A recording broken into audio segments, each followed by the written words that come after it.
Nasa kote ng Cebu City PNP ang higit 343,000 halaga ng shabu mula sa dalawang suspect sa isinagawang bypass operation sa General Hina Street, Barangay Sawang, Cebu City.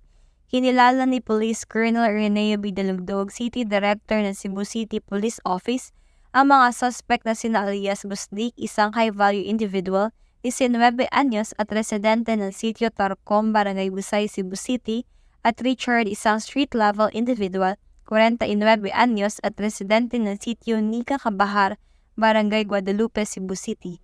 Bandang alas 8:45 ng gabi, naikinasa ng Special Drug Enforcement Unit ng Police Station 6 ang nasabing bypass operation na nagresulta sa pagka-aresto ng mga suspect at pag-recover ng 7 pakete ng hinihinalang shabu na may timbang na 50.48 gramo at standard drug price na 343,264 pesos at bypass money. Kaming kapulisan sa Police Station 6, mapasalamaton sa katauhan sa inyong suporta o kooperasyon.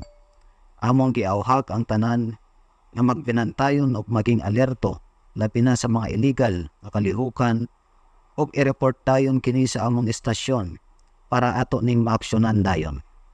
Ang Police Station 6 kusganong nipasalig sa pagpatunhay sa kaluwasan ug kahapsay sa publiko subay sa kambalay sa palinaw ug seguridad sa Sugbo.